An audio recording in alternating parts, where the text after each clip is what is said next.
I'm Jake. I'm Tom. We are Velocities in Music. On this podcast, Tom and I discuss a skid of topics pertaining to modern music, including artist deep dives, random music topics, and even select album reviews. Today, it's a random music topic, but we'll get to that in a second. Before we get started, you can help support Velocities in Music. Subscribe to Velocities in Music wherever you listen to podcasts to automatically get our latest episodes sent to your device for your listening pleasure. Want to help Velocities in Music grow? You can.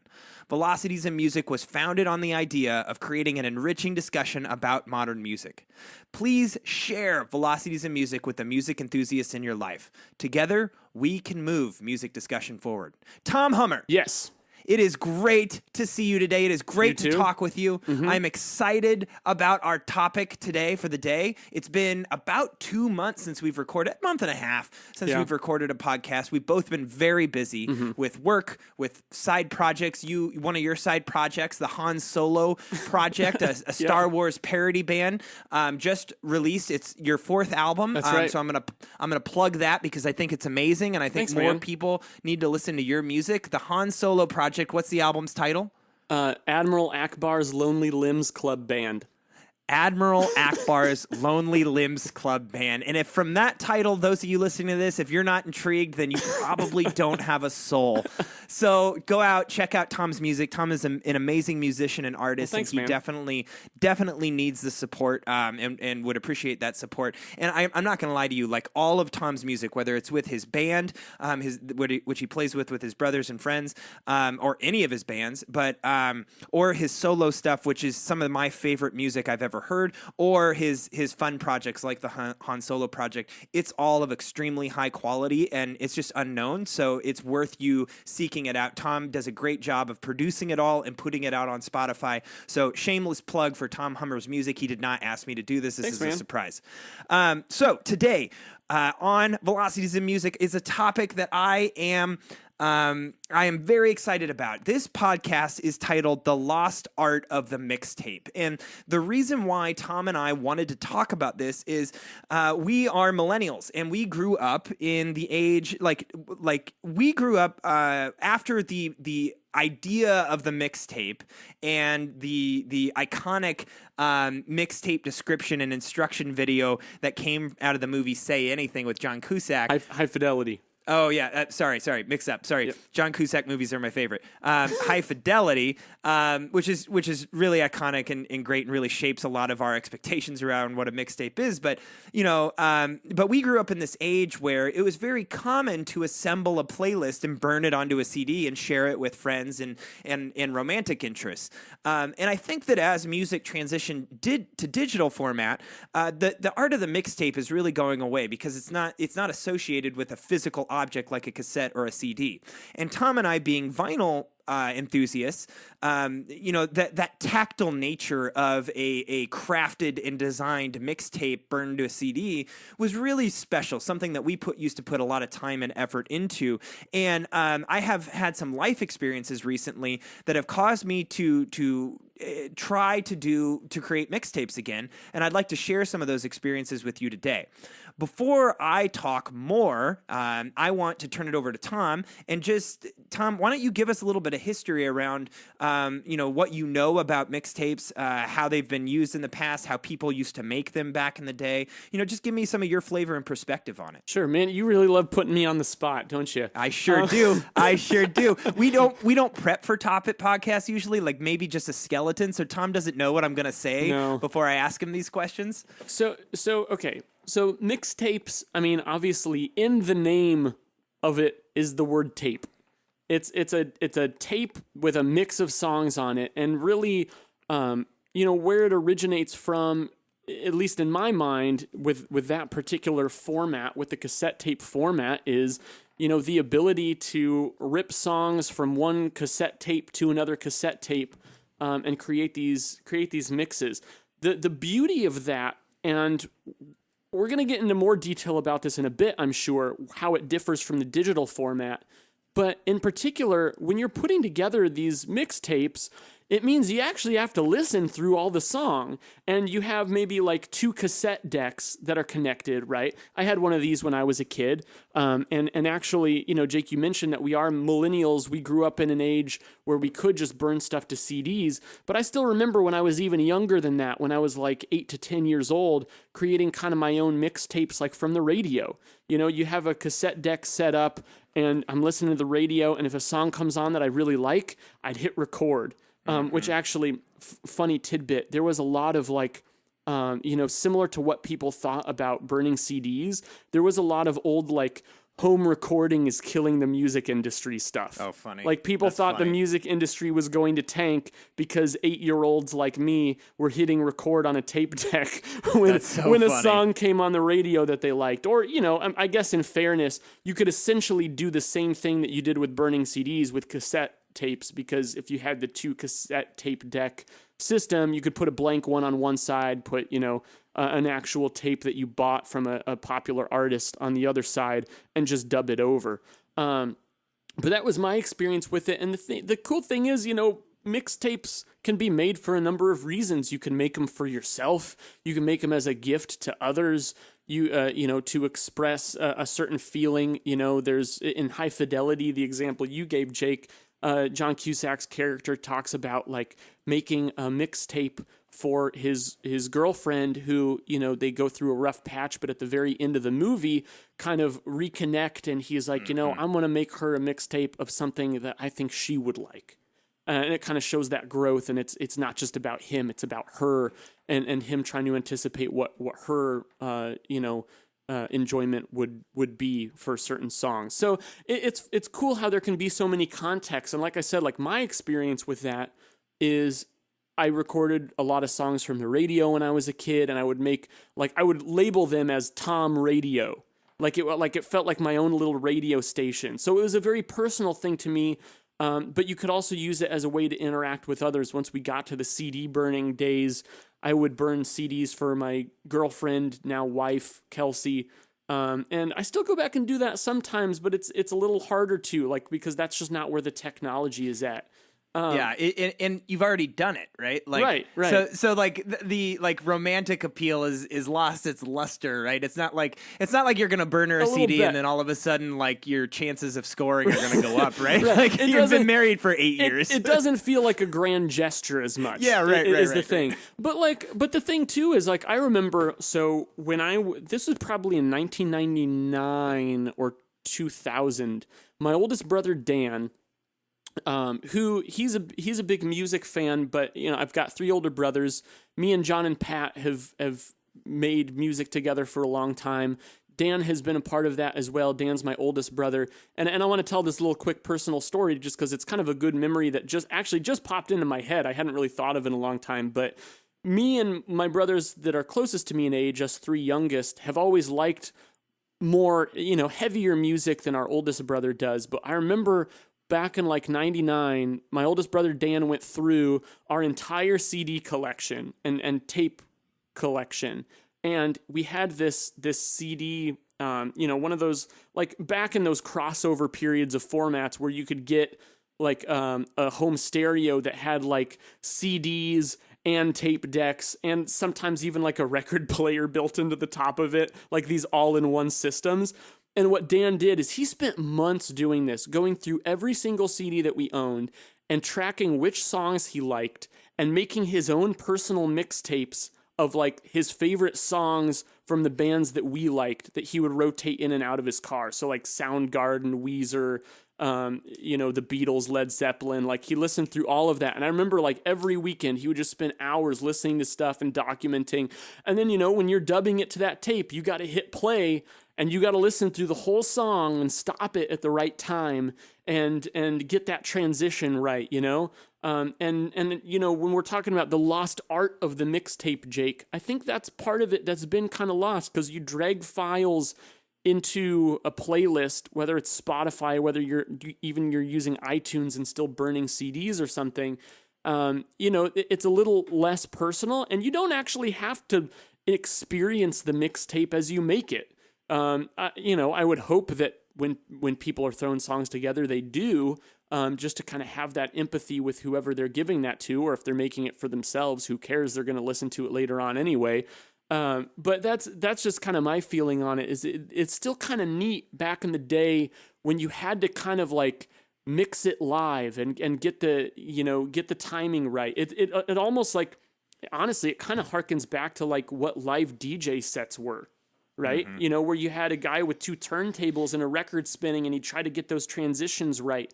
Like people would try to do that with mixtapes to get that flow, to get that segue, thinking about beats per minute and the vibe and feelings of songs. So anyway, I mean, Jake, you asked me to give kind of a history, and I don't feel like I entirely did that. But you did. I kind of brain dumped a lot of... You described what technology was used to make the first mixtapes, and then in the 90s when CD burning, in the late 90s when CD burning became a thing, people started to transition that same thing, whether they were recording or just, downloading music illegally off of like Kazaa or Napster or whatnot, and they get the MP3 files and then just rip them onto a CD. I remember doing that for my significant others back in high school. I'd make discs and I would draw on them and draw like little pictures and man. Oh, and things. You got elaborate with the artwork. I remember that. Awesome. Yeah. I mean, like when have I ever gone half-assed with anything? I full-ass everything, Tom. So, but you're a full-assing kind of guy. I'm a full-assing kind of guy.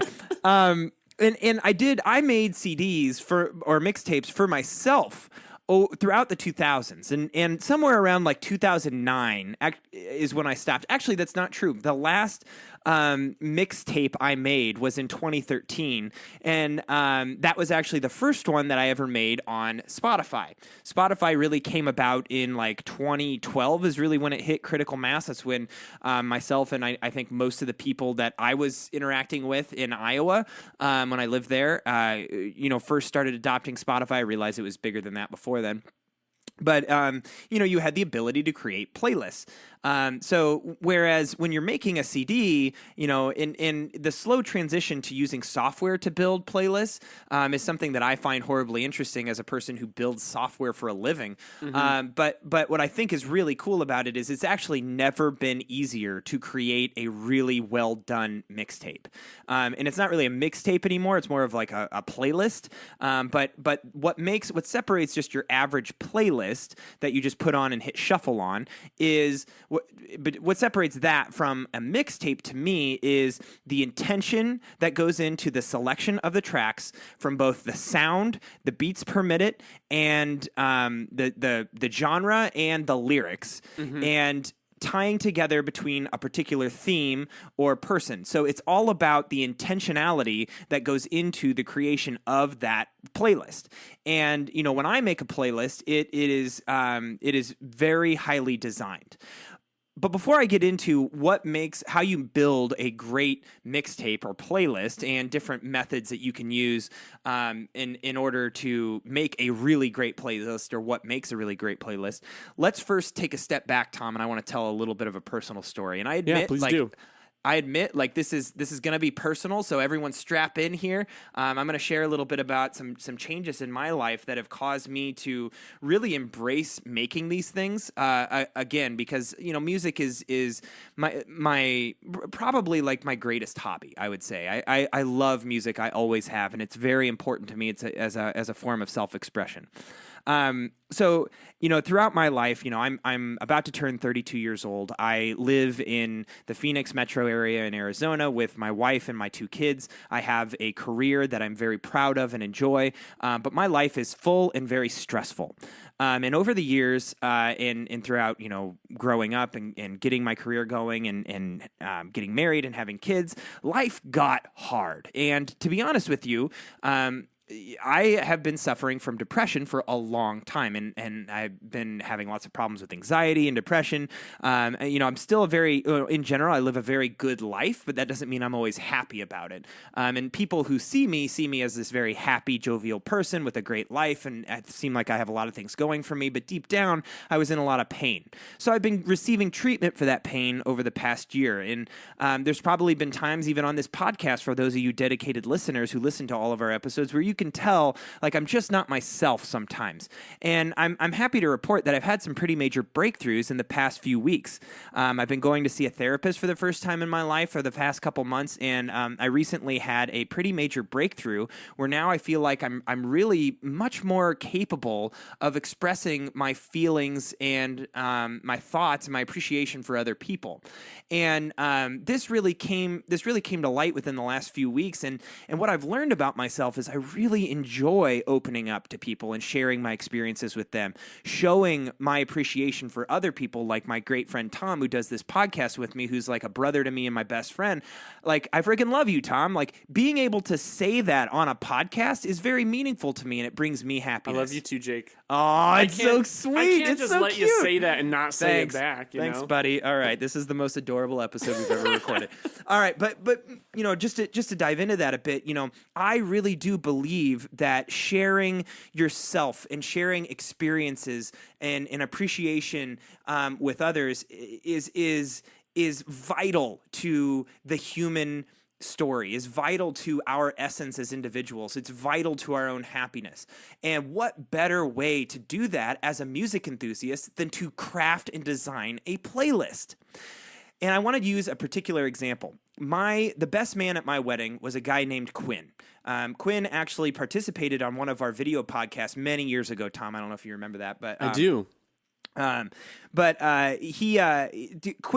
is, you know, doing the same thing I am. He's got a family now. He's just had a second kid last fall, and he's a very busy guy. He's got jobs. He's working hard. He's trying to be a great father and husband, and he's doing an amazing job at that. And I live 1,500 miles away from him now. And you know, while we still have a ton of shared interest between kids and families and the Green Bay Packers and music, it's hard to stay connected to people. And it had been well over a month since I had sent a text to Quinn. And you know, keep in mind, when I lived in Iowa, Quinn and I were talking. We lived 3 blocks away from each other and we're hanging out all the time. So to go from that to not even talking with him once a month was really difficult for me. And I remember thinking to myself, like, Quinn must not really like me anymore. Like, I must have done something to piss him off. And like, I felt really shitty about that. But the reality is that that's not true. That's just my fear being projected onto the situation. It is not true at all. It's not based in reality. And now that I've gone through some of this therapy and I've been able to express my emotions more, the other day I just decided to send the guy a text and just be like, hey, Quinn, I miss you. I want you to know, like, I know we're not talking a lot because life is crazy, but I want you to know that I still consider you to be like my best friend. And I want you to know I'm always here for you if you want to talk. Like, you mean everything to me. And he sent me back the most amazing responses, which I don't want to share here. But he reciprocated is the point. And what I asked him, I was like, you know what, I'm really getting into music again. And really digging and going through a lot of music, and music's really important to me right now. And we're not connecting on music anymore as much as we used to, and we always used to share songs and stuff. What if I made you a playlist or a mixtape? And he was all about that idea. So we committed to this idea that I was going to make him a mixtape, and then he'd respond with one. So this morning, in preparation for this podcast, because I've been making several of these lately, I designed and crafted a mixtape or a playlist for Quinn. And sent it to him, and I've also shared it with Tom, and I've been playing it all morning, and I really am proud of it because I took the time to really find songs that I identified with, that I really like and enjoy, that I don't think Quinn's been exposed to, that I think he has the potential to like and enjoy. We have different tastes, so he may or may not, and that's really not the point. The point of this is to open your mind and experience new music and collaborate on things and talk about it, right? That's what Velocities in Music is all about. So I basically went through my entire library, and I had started a playlist, and I named it Mr. Anchovy. So you guys, that's an inside joke strictly between me and Quinn from back when we were in high school together. But I also, like, Spotify has this really cool feature where you can upload a picture for any playlist that you make to serve as like the icon for the picture. And so I found this old picture of me and Quinn being goofballs in the band room at our high school because we were in band together. And I scanned it with my phone and then uploaded it into Spotify and used that as the picture to give it kind of a personal touch. And then I just went through my library in Spotify, and, you know, Velocities in Music, we make a lot of playlists, Tom, of like the best songs or our favorite songs from these years. Yeah. And I went through all of ours for like the last 3-4 years, plus plus like I went through all my list of albums and all the songs that I've been into that I thought Quinn would get a kick out of. And I just started throwing them in a playlist. And then what I did is I picked a first track and I picked a last track. And then everything else in between, I would listen to the first track and then be like, okay, I really like the vibe of this, because you got to start with a great song. You got to start with the song. I mean, what did John Cusack say? You got to kick it off with a killer to grab the attention. And that's what John Cusack said in that clip from High Fidelity. So you always want to make sure you start with a song that you think the other person will like, whoever you're designing the playlist for, which, by the way, can be yourself, too. Yeah. Jake, I want to interject here. Something you told me a long time ago. I don't even know if you remember saying this. A long time ago, you said you think it's a cop-out to start a playlist with a first track from an album. Yes. Do you still think so? You still agree with that? Nice. I still agree with that. I think it's a little too easy, because that song was written to be the start of an album. Yeah. Right? So it's not a hard, fast rule. I'm sure there's exceptions to it, or places where I will make exceptions But to you that. like to challenge yourself to find a good opening track that's not already an opening track. Yes, that's right. Because then that song starts to take on a new meaning to me, which is cool, right? Yeah. And that's part of the adventure and the artistic expression of building a mixtape. So I started with the song "Nobody Dies" by Tao and the Get Down, Stay Down. Mm-hmm. That's a good one to start with. "Nobody Dies" was one of our favorite songs from a couple years ago, Tom, and I have not stopped listening to it ever since then. But I don't remember ever talking with Quinn about it, so I thought it would be just a killer opener. It has a good beat, upbeat, message. It's visceral, it's in your face, but kind of fun at the same time. And then I just, tried to figure out what the last song is. So last year there was a song by Ezra Furman called "Suck the Blood from My Wound." Now, "Suck the Blood from My Wound" is a really upbeat song where Ezra Furman's vocals are just going crazy. It's really well performed. It's really fun and really entertaining, very well written. It has, at the end of the song, though, this kind of meandering ambient bit where you hear kind of like almost like some melodramatic acting going on at the end, and some creepy sound effects as like the thing plays out. And that didn't really make for a good mid-playlist song, but I really liked this song and wanted to include it. So I was like, oh, you know what? This would make a great closing track. So then I had about 20 to 25 other songs in between the opening track and the closing track, and the whole playlist was about 2 hours and change long. And that's really too long for a playlist. I like my playlist to be about the size of a CD, or what a CD could hold, which is about 70 to 80 minutes. And that's because that's what I grew up in, and it's just a nice size for a playlist. Yeah, and sometimes those limitations can make you more economical and efficient with what you're doing. I like that. Sometimes you need to have limitations to work within. Yeah, not only do I think that it's good to have that, I think it's mandatory. If you want to create a good playlist, you have to limit yourself to either a certain number of songs or a certain length of playlist. Because in reality, you want people to be able to put this playlist on. You're designing a musical listening experience from beginning to end. The idea is that you put this thing on and let it play all the way through.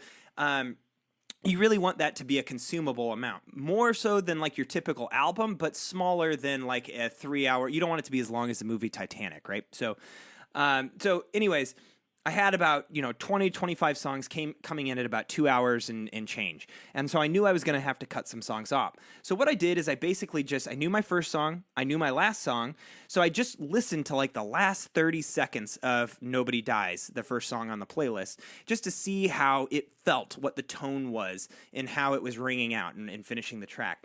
And then I found a song that I thought would transition really well, really naturally, to follow it. And that is "The Plan" by Built to Spill.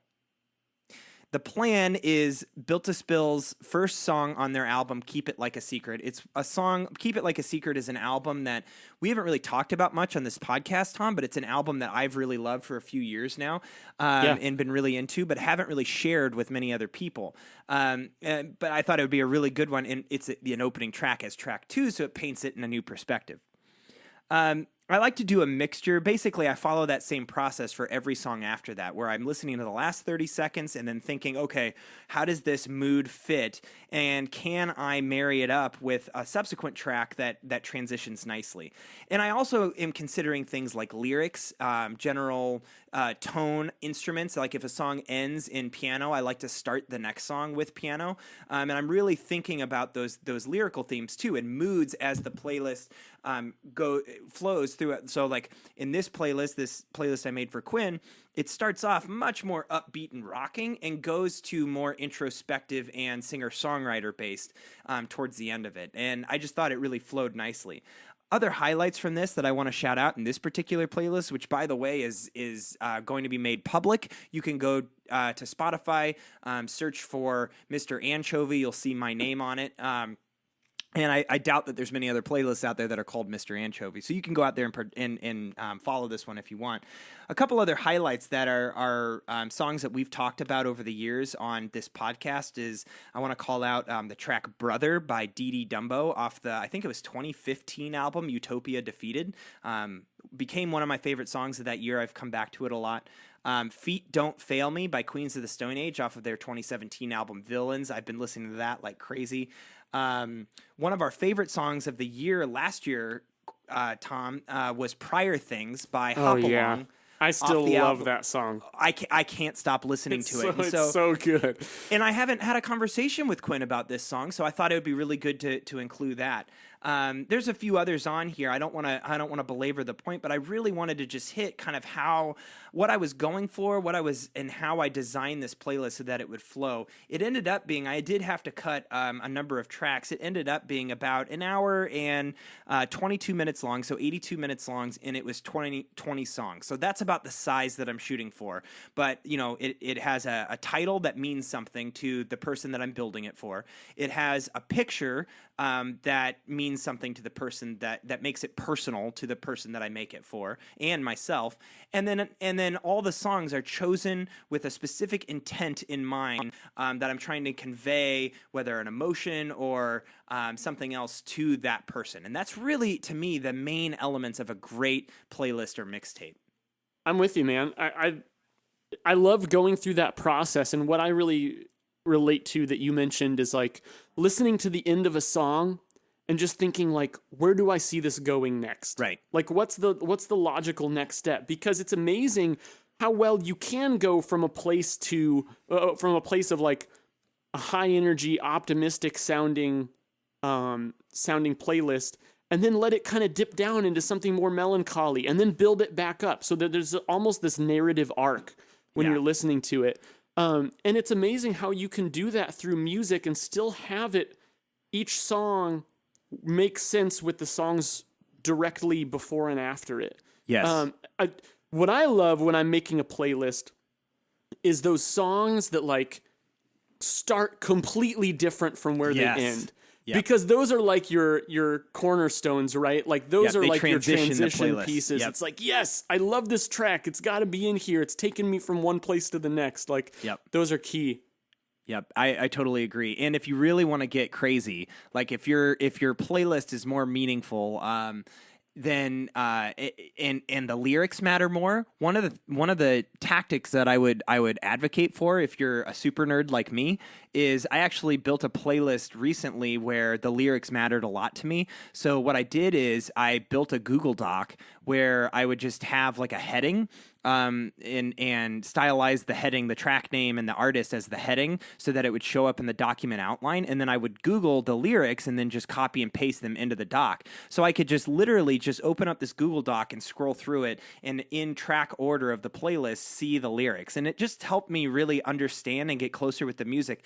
What's cool about that is every song that's on that playlist, I now know at a much more intimate and detailed level than I did before. And I understand more about that song. I feel closer with that song because I'm associating that with the memories of that I'm making right now. And just to play off that song, Memories Are Now by Jessica Hoop from a couple of years ago that was on that playlist. That was a joke.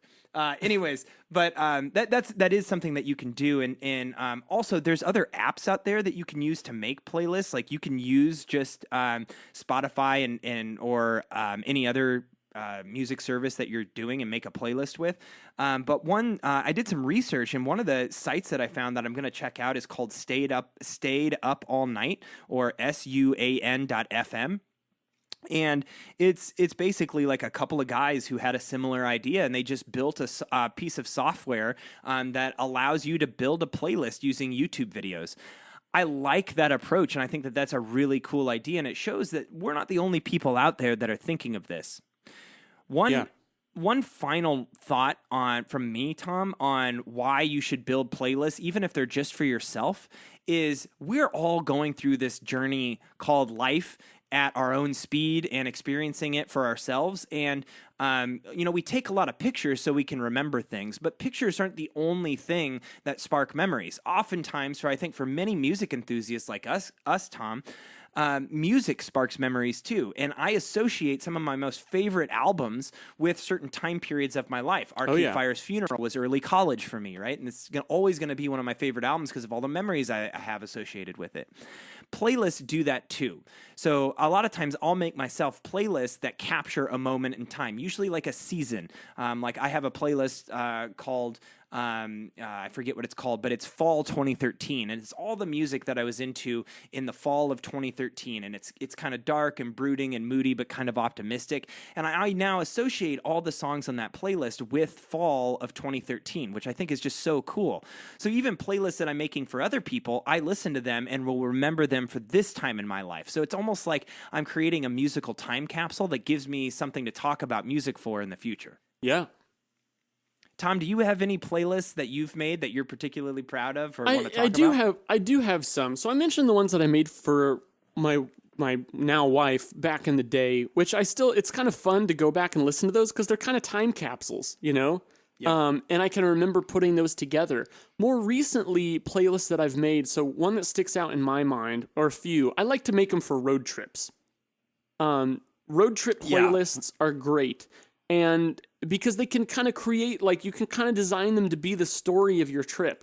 Yes, so I completely agree with that. One story I have is me and my brother Pat in the fall of 2009 drove from central Iowa to State College, Pennsylvania to visit my brother Dan as he was getting ready to finish his PhD thesis. And we knew we were going to be in a car for 14 hours together. So Pat and I talked about it, and we decided we were each going to make 3 mix CDs. We are each going to make a chill mix, a fun mix, and a rock mix. And so we listened to those at different points on the way there because, each one holds about 80 minutes of music. 80 minutes, so that's 8 hours total between the 6 CDs. Right. And that got us hardly over the halfway mark. So we knew we'd have plenty of time to listen to music. But it's just kind of we started, I think, with one of the fun mixes or one of the rock mixes to kind of get our energy going. And then once you get a little further down in a long road trip like that, you know how you reach that point where you're you just kind of get a little bit spaced out. And once we got to those points, we'd put on the chill mixes. And or if it got a little overcast, that was the right mood for that. And maybe we'd pick it back up later with another one of the rock or fun mixes to give us some more energy. Now, do you still listen to those mixes today? I haven't in a while, but I discovered them a little while back and put them on. And it was probably really refreshing, right? It was. Brought back a ton of memories. Yeah. Or I have similar ones for me and my friend Levi would drive to Iowa City. It's a 2 to 3 hour trip. To visit a couple friends of ours that went to college there back when we were in college. And I would make Levi and Tom Iowa City trip mixes with stuff that I knew he liked. But also some new stuff that I thought he might like that I'd slip in there, But what really cracked me up about the ones that I made with Pat for our Pennsylvania trip is, we each made 3 mix CDs, probably with around 20 songs on each mix. There was one song that we both included, and it was Blue Oyster Cult's Godzilla.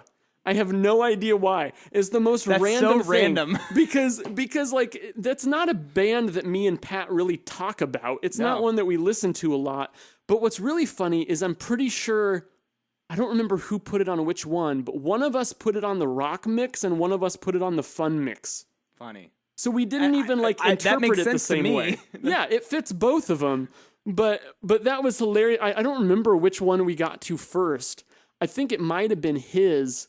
But I remember cracking up like, dude, I put this one on mine too.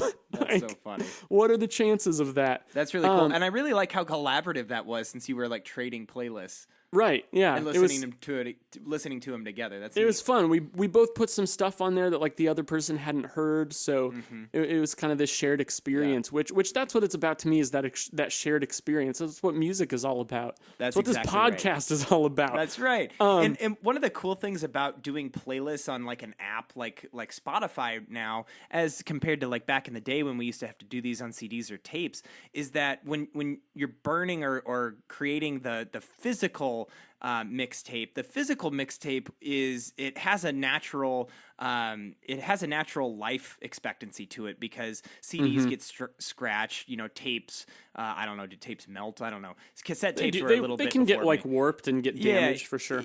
Yeah, right. So these physical objects get damaged over time, but a playlist, as long as Spotify's around, all of my Spotify playlists are going to live on, and I could maybe someday even see me passing them on to my kids and having them experience it. Like, who knows what's going to happen? But the point is I won't lose them. I can always come back to them, and I can put them in folders and organize them, and they're curated memories is really what they are. That kind of capture emotion and thought and where you're at in your life at a certain point in time, and the experiences that you're sharing with others. To me, it's a very beautiful artistic thing. I agree. I totally agree. A couple others I'd like to highlight that I put together a little more recently that I really enjoyed is, Jake, when you moved to Arizona, I put together... I was going to mention that one. A massive 2.5-hour playlist, all of songs that mention either Phoenix or Arizona or the desert. Somewhere. I still put it on from time to time just for shits and grins. It's great. I love it. It's a completely such a random, disconnected playlist, but I did take the time to order it and go through and Yeah, and I waited until we got down to the desert on the drive down here to listen to it, and it was so perfect. It was so great. That's great. Another one I've done more recently for Kelsey, my wife, is there was one morning a while back, it was for a music league, Jake.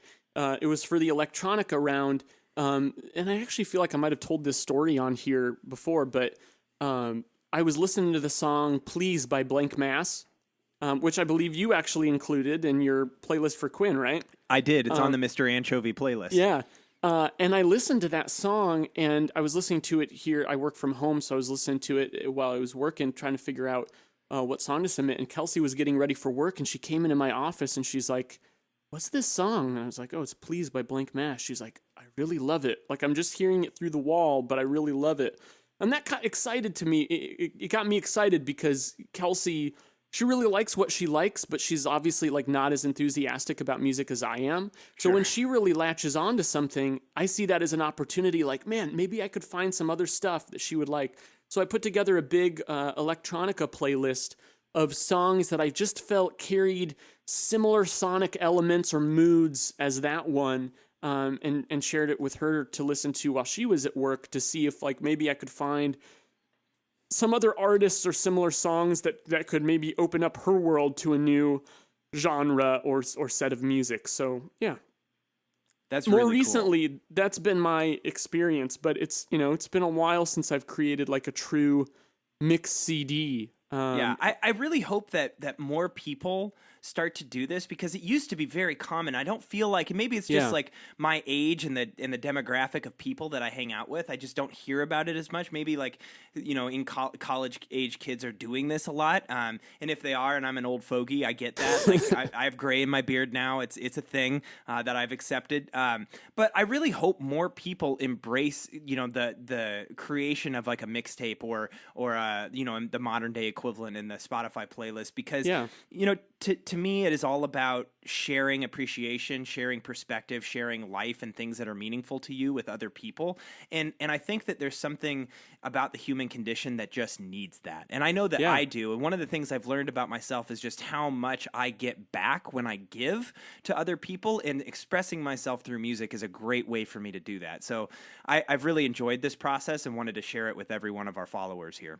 Yeah, I'm totally with you. I hope that people do it more. And what I'd like to see people pick up is creating mixes specifically for another person. I make mixes for myself sometimes. I'll make mixes for road trips, but like I think what you're doing, Jake, with making those personalized mixes as like it's a gift, you Yeah, know, right. and it's a gift that really comes from the heart. As John It doesn't Cusack cost any says- money, you know? Yeah, as John Cusack says in High Fidelity, there's a subtle art to the mixtape because you're using someone else's poetry or art to express your feelings. Yes. I might be paraphrasing, but it's pretty close to those lines, and like.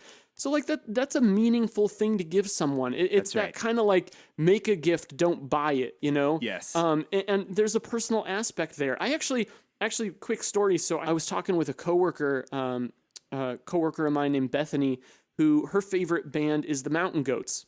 Oh, I love the Mountain she, Goats. Yeah, she and I have talked music a lot. We like a lot of the same stuff. She saw a Mountain Goats like 2-night stint that they had, I think, in Pennsylvania recently. I'm pretty sure that's where she lives. And she and I were talking about that, and so I was like, your favorite band's the Mountain Goats? Like, we got to talk about this. So she's like, oh, I got to know, like, what's your favorite stuff? The more lo-fi stuff, the more hi-fi stuff. And I kind of told her, like, the stuff I was familiar with, and I told her, I admitted, I'm like, they've got, like, 18 albums or something, and I'm probably familiar with, like, half of them. Yeah. Mostly the more recent half. But I don't really know anything that they did before, like Tallahassee. And there are a couple. All Hail West Texas, you have to get into it. I've been super Yeah? into it lately. Yeah, All it's right, it's good. it's becoming my second favorite Mountain Goats album behind the Sunset Tree. Good, really good to know. Good to know. So Bethany, like I really appreciated what she did. She shared a playlist with me that was like a bunch of her favorite Mountain Goats tracks. Will you share it with me like, too? I will. Okay. It's like 3 to 5 songs from like every one of their albums, and she included like I think like some EPs and some wow. like B-side stuff, like It's thorough. curated. Oh, Yeah, that's awesome. That's is. so neat. And I listened through it and I loved it, and like that meant a lot to me. Like that experience, I feel like doesn't happen as much anymore. But to me, Yeah. that's what the music sharing is all about. So That's really cool. so that was another experience with this kind of thing that I had recently that I found to be really meaningful. And I hope that people do pick it up again. And like you said, Jake, I don't know what the kids are doing these days. I don't know. Like, I can't really say for certain if people are doing that, but I sure hope that they are, even if it is just throwing together a Spotify playlist of some favorite tracks. Yeah. When the tools have never been better for people to make playlists with, so. absolutely. But I have to wonder if part of the reason it doesn't happen as much is because music is so easy to discover for yourself now. That's I probably think true. it's been opened up for a lot of people that they can curate their own musical experiences more easily than they ever could. So I think people are just a lot more independent on that stuff. But I think the social aspect of it needs to stay alive. Yeah, I agree. And especially with a podcast like Velocities of Music, where our theme is moving music discussion forward, I think it's especially important to people like us and our followers. For sure. Now, Tom, you mentioned Music League. I want everyone listening to be sure to check out the site musicleague.app to start your own music league with friends. What is Music League, you ask? Music League is a game amongst music enthusiasts where each week league members submit songs to a blind playlist. You vote on your favorite songs and attempt to win the league by getting the most votes overall. Sound interesting? Check it out at musicleague.app to get started. It's completely free and a great way to connect with people over music. Tom and I host Velocities of Music leagues. It's actually a 3-league music league where we have a Slack workspace with a bunch of followers of Velocities in Music, and we all talk about music and participate in these different leagues, and it's been just an absolutely rewarding experience. We do several of these every year. We're currently wrapping one up right now, and we'll have, by the time this is posted, probably started the next one. So if this is something you're interested in participating in, just watch our Facebook. We always post on Facebook before we start one, or just send us a message or an email at some point in time letting us know your interest. Thank you guys for your continued support and participation. Tom and I really enjoy all of your comments on our YouTube videos, your Facebook messages, and your emails to us. If you want to show your appreciation, give us a 5-star review on iTunes or Stitcher or wherever you get your podcast. Also, comment on our YouTube videos and give us a thumbs up and a subscribe. Your participation is what makes Velocities of Music possible. So, as always, thank you for being awesome. I'm Jake. I'm Tom. We are Velocities of Music, moving music discussion forward.